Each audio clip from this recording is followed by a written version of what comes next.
తిరుగుతున్నారు. గోపి లోనకి రండి రా, లోనకి రండి. వెనక ఎమర్జెన్సీ వాడు.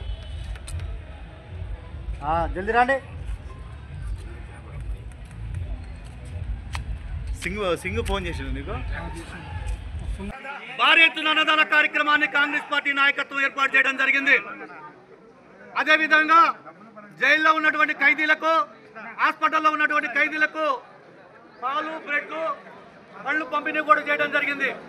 ఇదంతా కూడా స్వచ్ఛందంగా ఆ నాయకుడు ఆయురారోగ్యాలతో ఉండాలని, భవిష్యత్తులో ఇప్పుడున్నటువంటి రాష్ట్రంలో కీలకమైనటువంటి మంత్రిగా బాధ్యతలు తీసుకుంటూ ఒక అనుభవజ్ఞుడిగా, క్రమశిక్షణ కలిగిన కార్యకర్తగా, నిజాయితీ గల నిబద్ధత కలిగినటువంటి నాయకుడిగా సోనియా గాంధీ, రాహుల్ గాంధీ గారికి నమ్మిన బంటుగా అధిష్టానాన్ని ఎల్లప్పుడూ మనసులో ఉంచుకున్నటువంటి ప్రియతమ నాయకులు ఉత్తమ్ కుమార్ రెడ్డి గారిని ప్రతి ఒక్కరూ గుర్తుంచుకోవాలనే ఒక సదుద్దేశంతో ఈరోజు హుజూర్నగర్ పట్టణంలో వాడవాడల ఆయన యొక్క జన్మదిన వేడుకల్ని ఒక పండగ వాతావరణంగా నిర్ణయించుకుంటున్నాం.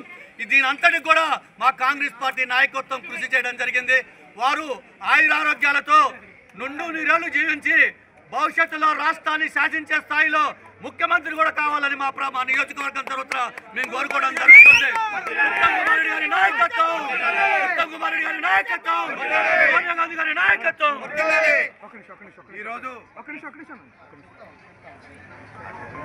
ఈరోజు మన ప్రియతమ నాయకుడు, మనందరి